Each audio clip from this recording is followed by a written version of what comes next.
नमस्कार, म सन्तोष सुप्रेती। यहाँहरु समक्ष मैले फाइनान्स सब्जेक्टको वर्किङ क्यापिटल म्यानेजमेन्ट च्याप्टरको ट्यु सोलुसन पार्ट 1 लिएर उपस्थित भएको छु। हामीले हाम्रो युट्युब च्यानलमा अपलोड गरेको भिडियोको नोटिफिकेसन हजुरहरूले प्राप्त गर्न हाम्रो युट्युब च्यानललाई सब्स्क्राइब गरी नजिकै रहेको बेल आइकनमा क्लिक गर्नुहोला। ट्यु 2067 you are given the following information. Sales for the year just ended were rupees 60,000 and cost of goods sold was 60% of sales. Sales हामीलाई 60,000 दिएको छ, कस्ट अफ गुड्स सोल्ड सेल्सको 60% हुन्छ भनेको छ। 60,000 को 60% ले 36,000 कस्ट अफ गुड्स सोल्ड। हामीलाई त्यसपछि इन्भेन्ट्री बिगिनिङ र एन्डिङ दिएको छ। यो बिगिनिङ र एन्डिङ दिनुको मिनिङ भनेको हामीले एभरेज निकाल्नु पर्छ भनेको ओपनिङ भन्छौँ हामी बिगिनिङलाई, एन्डिङलाई हामी क्लोजिङ भन्छौँ। ओपनिङ प्लस क्लोजिङ डिभाइड 2 गर्यो भने एभरेज इन्भेन्ट्री आउँछ। त्यसैगरी अकाउन्ट रिसिभेबल पनि ओपनिङ प्लस क्लोजिङ डिभाइड 2 गर्यो भने एभरेज अकाउन्ट रिसिभेबल आउँछ। अकाउन्ट पेबल पनि ओपनिङ प्लस क्लोजिङ डिभाइड 2 गर्यो भने एभरेज अकाउन्ट पेबल आउँछ। रिक्वायर्ड फर्स्टमा how long does it take to collect its receivable. Receivables collection गर्न कति समय लाग्छ भनेको छ।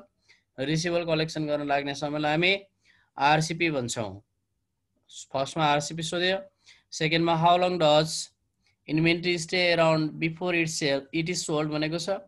यो बेच्नुभन्दा अगाडि कति समय इन्भेन्ट्री बस्छ भनेको आइसीपी सोधेको, इन्भेन्ट्री कन्भर्सन पिरियड। र त्यसैगरी लास्टमा थर्डमा how long does it take to pay its bills. Bills pay गर्न कति समय लाग्छ भनेको छ। पेबल डिफरल पिरियड पीडीपी सोधेको हो। Compute the cash conversion cycle हामी सीसीसी निकाल्छौँ।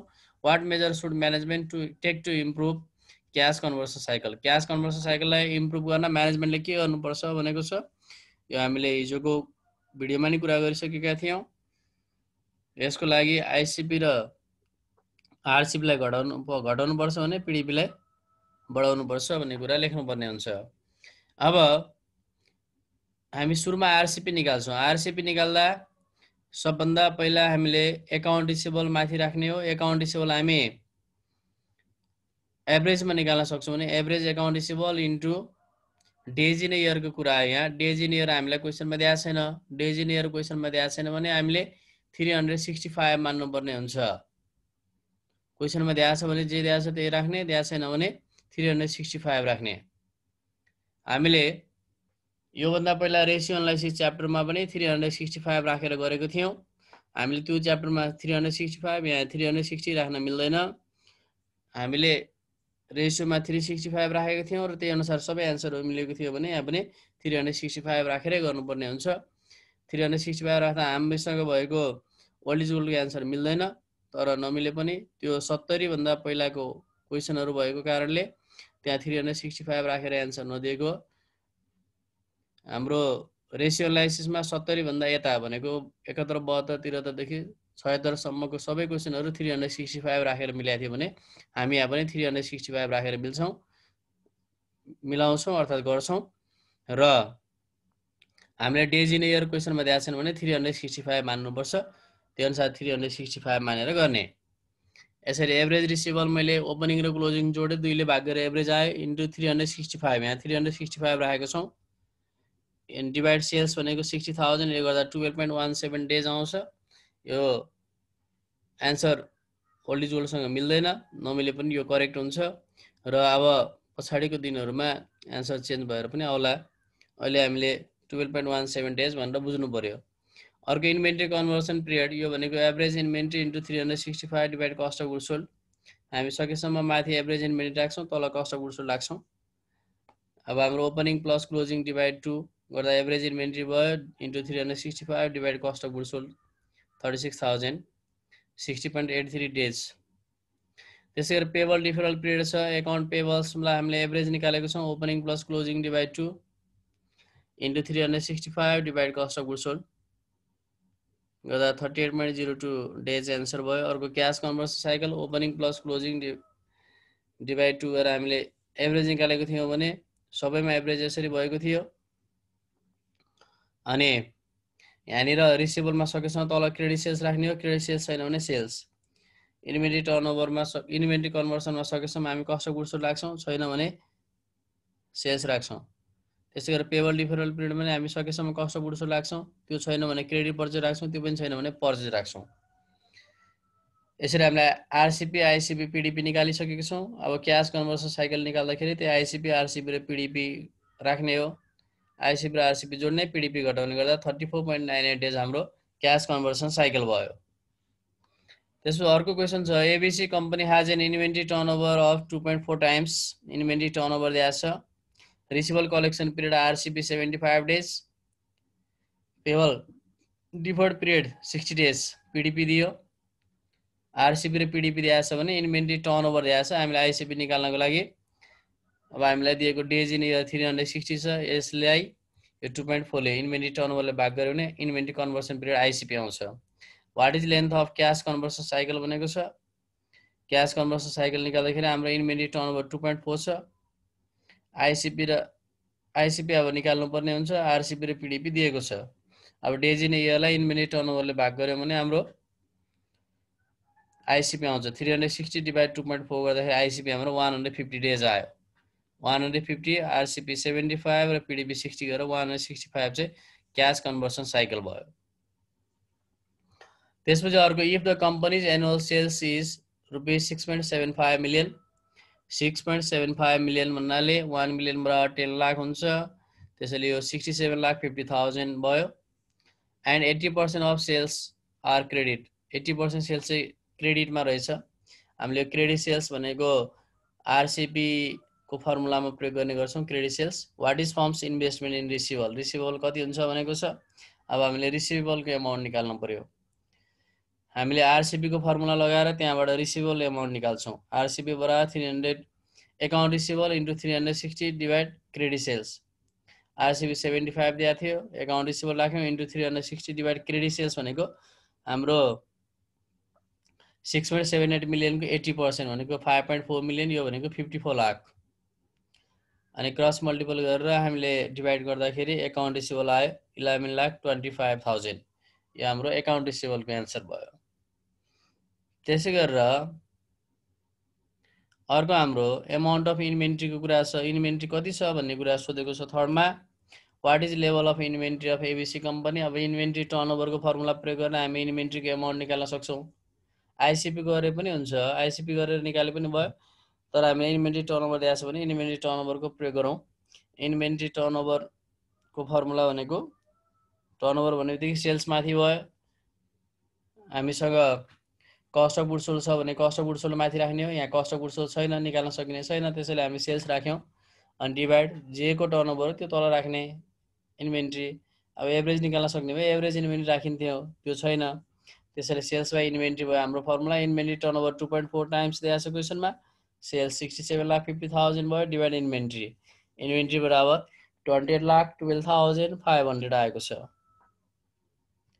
अब Q 2065, the import corporation is trying to determine the effect of its inventory turnover ratio and day sales outstanding on its cash flow cycle. The corporation's 2004 sales all on credit were ₹1,80,000. सबै सेल्सहरु क्रेडिटमा रहेछ। 1,80,000 को sales भएको रहेछ। गिभनमा हाम्रो sales बराबर 1,80,000 and it earned a net profit of 6%. Profit चाहिँ 1,80,000 को 6% भएको रहेछ, 10,800 आयो। The cost of goods sold equals 85% of sales. 1,80,000 को 85% चाहिँ cost of goods sold छ। Inventory was turnover 8 times. Inventory turnover 8 times दिएको छ। DSO 36 days. DSO जसलाई हामी DSO भन्ने बित्तिकै डे सेल्स आउटस्ट्यान्डिङ अर्थात् रिसिभेबल कलेक्सन पिरियड अर्थात् कन्भर्सन पिरियड आरसीपी हो। DSO र आरसीपी भनेको सेम हो।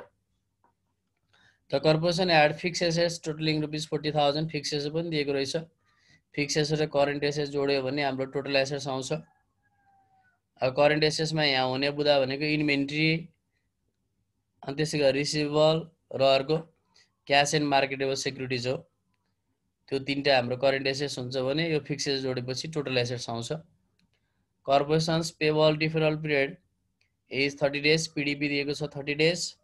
एमा determine cash conversion cycle. Cash conversion cycle निकाल्न हामीलाई दिएको भ्यालुहरु पुट गर्यौं।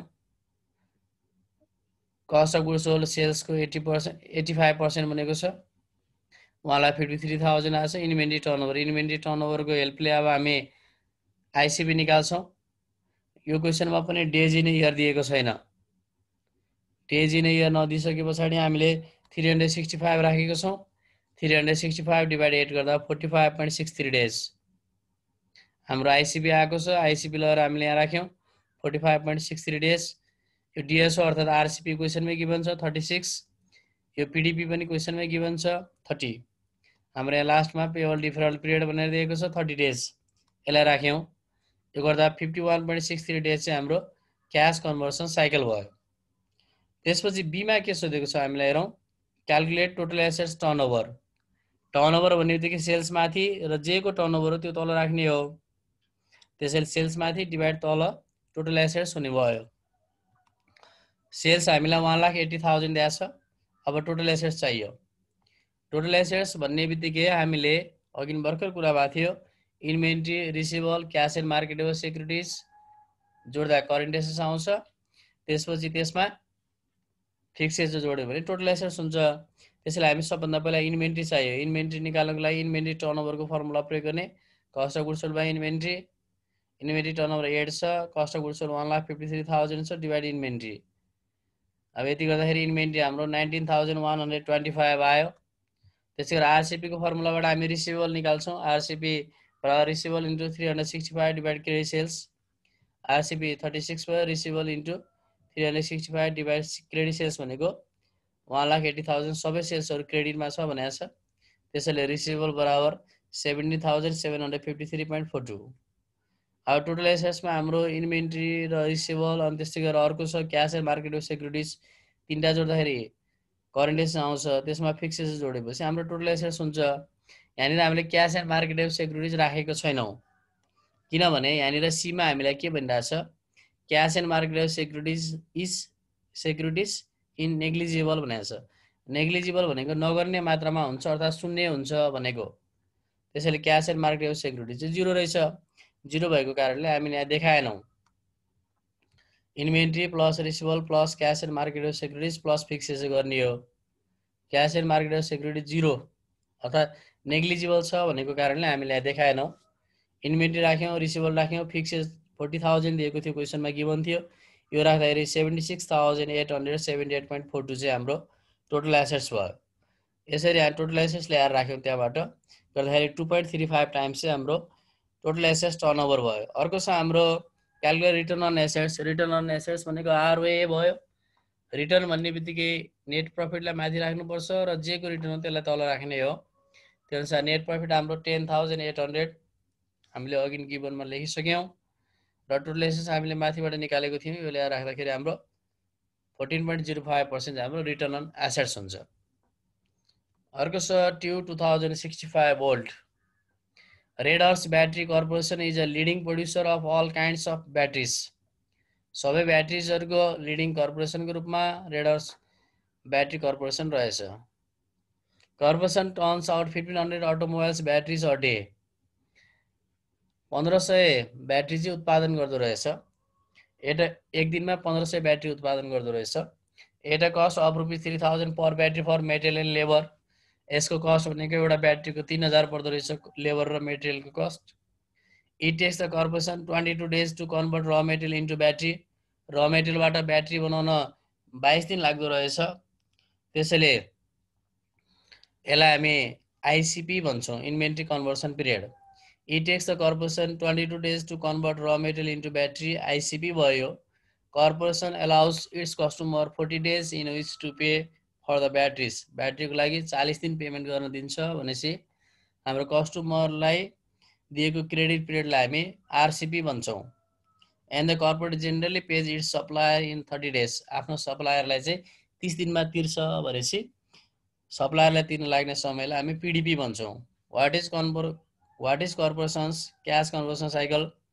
यो ICP plus RCP minus PDP गर्छौँ हामी, क्यास कन्भर्सन साइकल आउँछ। यो हामीलाई तिनटै गिभन छ, आइसिपी छ, आरसिपी छ, पिडिपी छ।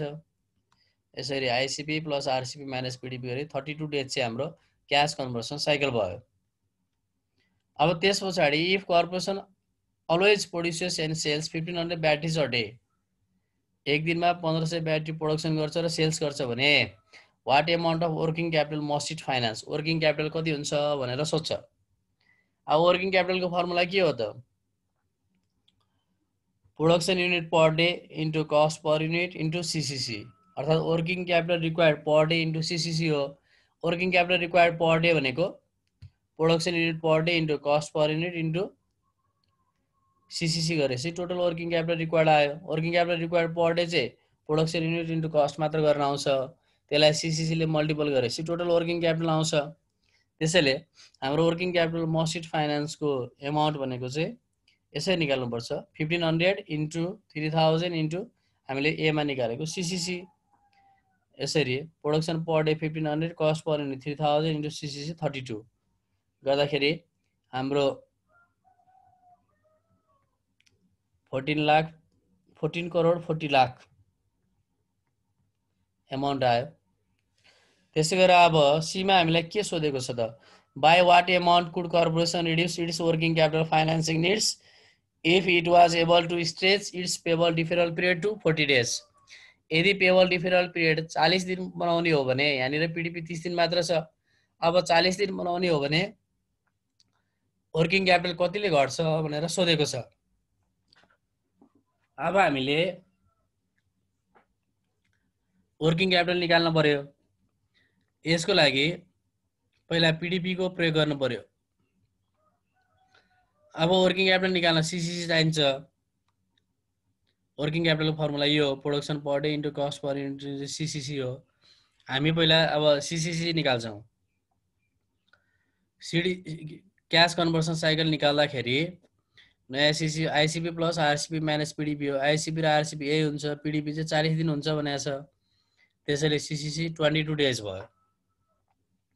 अब यो सीसीसी 22 लिएर हामीले चाहिँ वर्किङ क्यापिटल निकाल्छौँ। नयाँ working capital production unit cost per unit new CCC गर्दाखेरि हाम्रो 9 करोड 90 लाख भयो। भनेपछि वर्किङ क्यापिटल कतिले घट्यो त? पहिला चाहिँ 14 करोड 40 लाख पर्थ्यो, हामीले यहाँ बीमा निकालेको छौँ। अनि सीमा हाम्रो 9 करोड 90 लाख निकाल्यौँ भनेपछि कति घट्दो रहेछ त? 4 करोड 50 लाख घट्दो रहेछ। यसरी रिडक्सन इन वर्किङ क्यापिटल निकाल्यौँ। अब लास्टमा हामीलाई if the corporation could sell all batteries at a price of ₹3500 per battery भनेको छ। सबै ब्याट्रीहरू एउटा ब्याट्रीलाई 3500 मा बिक्री गर्छ अरे। What is working capital turnover before and after stretching the payable?